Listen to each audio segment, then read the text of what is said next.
কাজী ওলামায়ে কেরামদেরকে মাইনাস করে বাংলাদেশের ইতিহাস লেখা হবে না, হবে না, হবে না। আজকে খুবই গুরুত্বপূর্ণ 1954 সালের যুদ্ধফল। কাজেই 1954 সালের যুদ্ধফলকে বাদ দিয়ে বাংলার স্বাধীনতা সংগ্রামের ইতিহাস সাধনা করলে বাংলার স্বাধীনতা সংগ্রামের ইতিহাস অপূর্ণাঙ্গ থেকে যাবে। ঠিক কিনা বলে? এই ভাষা আন্দোলনে কারা নেতৃত্ব দিয়েছিল? এই ভাষা আন্দোলনে কারা ম্যাডামের বেলা চাপিয়ে পড়েছিল? এই ভাষা আন্দোলনে যে নেতৃত্ব দিয়েছিল সেই মজলিসটির নাম হলো তাওয়াক্কুল মজলিস। সেটা একটি ইসলামী মজলিস। ভাষা আন্দোলনে কারা রক্ত দিয়েছিল? কারা জীবন দিয়েছিল? কোন খ্রিস্টান, কোন ইহুদি, কোন নাস্তিক কোনটা জীবন দেয় নাই? কোন বামপন্থীরা রক্ত দেয় নাই?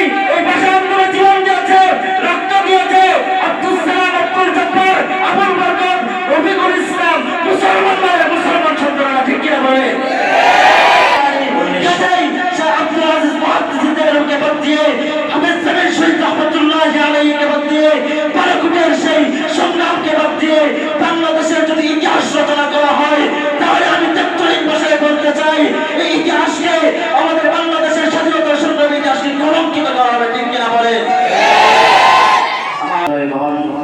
আরো উপস্থিত আছেন আমার শ্রদ্ধাভাজন বিচারক মন্ডলীগণ, আমার সামনে উপস্থিত আছেন আমার কলিজার টুকরা ইলিম পিপাসু ছাত্র ভাইরা। আজকের এই আয়োজনের বিষয়বস্তু হচ্ছে ৭১-এর মুক্তিযুদ্ধে ওলামায়ে কেরামের অবদান। আমরা যদি ৭১-এর মুক্তিযুদ্ধের ওলামায়ে কেরামের অবদান সম্পর্কে জানতে চাই, আমরা যদি বাংলাদেশের স্বাধীনতা সম্পর্কে জানতে চাই, তাহলে আমাদেরকে প্রকৃত ইতিহাস জানতে হবে। ইতিহাস বিকৃতকারীদের ইতিহাস জানলে চলবে না, মিথ্যাবাদীদের মিথ্যা ইতিহাস জানলে চলবে না, মাত্র ৯ মাসের ইতিহাস জানলে চলবে না, মাত্র ২৪ বছরের ইতিহাস জানলে চলবে না। আমরা যদি প্রকৃত ইতিহাস জানতে চাই তাহলে আমাদেরকে ২০০ বছরের ইতিহাস জানতে হবে।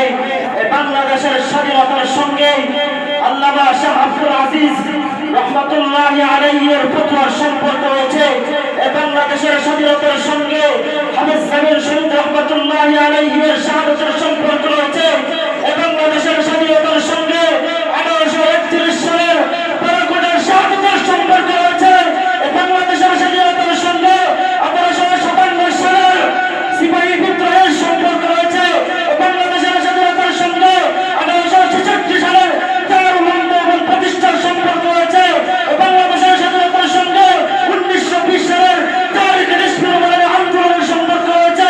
বাংলাদেশের স্বাধীনতার সঙ্গে শাইখুল হিন্দ মাহমুদ হাসানের মাল্টার সেই কারা নির্যাতন, মাল্টার সেই কারা ভোটের সম্পর্ক রয়েছে। বাংলাদেশের স্বাধীনতার সঙ্গে ১৯৪৭ সালের যে দুই আলেম ভারতের এই হিন্দুত্ববাদীদেরকে, হিন্দুত্ববাদ থেকে আমাদেরকে মুসলমানদেরকে, পূর্ব পাকিস্তানকে, পশ্চিম পাকিস্তানকে আলাদা করেছেন, এই দুই আলেমের অবদান রয়েছে। একজন হইলেন মাওলানা শিবলি আহমদ উসমানী, দ্বিতীয়জন মাওলানা জাফর আহমদ উসমানী।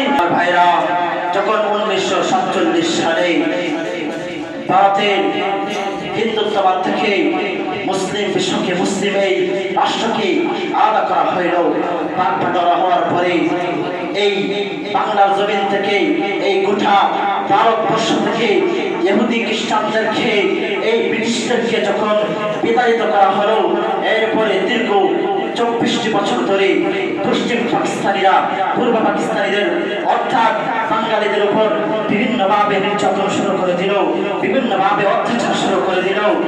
কিন্তু এই বাঙালি জাতি বসে থাকে নাই। এই ২৪টি বছরের ভিতরে, দীর্ঘ ২৪টি বছরের ভিতরে বছরে বছরে সময়ে সময়ে অনেকগুলো সংগ্রাম করেছে। এই সংগ্রামগুলোর ভিত্তিতে, এই সংগ্রামগুলোর উপর ভিত্তি করে ৭১-এর আন্দোলন হয়েছে, ৭১-এর মুক্তিযুদ্ধ হয়ে বাংলাদেশের স্বাধীনতা অর্জিত হয়েছে।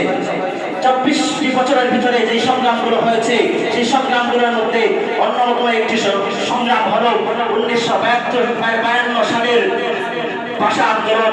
সেই ভাষা আন্দোলনে কারা নেতৃত্ব দিয়েছিল? ১৯৫২ সালের ভাষা আন্দোলন শেষ হয়ে গেল। ভাষা আন্দোলনের পরে আসলে ১৯৫৪ সাল। ১৯৫৪ সালে বাংলাদেশে প্রতিষ্ঠা হলো একটি যুক্তফ্রন্ট। এই যুক্তফ্রন্ট এমন একটি দল, এমন একটি ঐক্যবদ্ধ জাতি, এমন একটি সংগঠন, যেই 14 সংগঠনের ঘোষণার প্রেক্ষিতে 1969 সালের গণঅভ্যুত্থান, 70-এর জাতীয় নির্বাচন, 71-এর স্বাধীনতা অর্জিত হয়েছে। 1954 সালের এই যুক্তফ্রন্টের নেতৃত্ব কারা দিয়েছিল? চারজন দিয়েছিল। চারজনের মধ্যে দুইজনই ছিলেন আলেম। একজন ছিলেন মাওলানা আব্দুল হামিদ খান ভাসানী, দ্বিতীয়জন ছিলেন হযরত মাওলানা আতহার আলী রহমাতুল্লাহি আলাইহি। এই দুইজন পাগড়িওয়ালার সঙ্গে যখন দুইজন পেটওয়ালা হাত মিলালো, হাতে হাত রাখলো, তখনই বাঙালি জাতি 1969 সালে গণঅভ্যুত্থান করলো, 76-এর জাতীয় নির্বাচন করলো, 71-এ দীর্ঘ 9টি মাস যুদ্ধ করে বাংলাদেশের স্বাধীনতা ছিনিয়ে আনলো। কাজে আমার ভাইয়েরা, এই বাংলাদেশের স্বাধীনতায়, এই বাংলাদেশের সংগ্রামে, 71-এর সংগ্রামে উলামায়ে কেরামের অনেক অবদান রয়েছে। কেমন অবদান রয়েছে আমরা জানি, ইতিহাস পড়লে পাওয়া যায়। প্রকৃত ইতিহাস জানতে হবে। প্রকৃত ইতিহাসে আছে এবং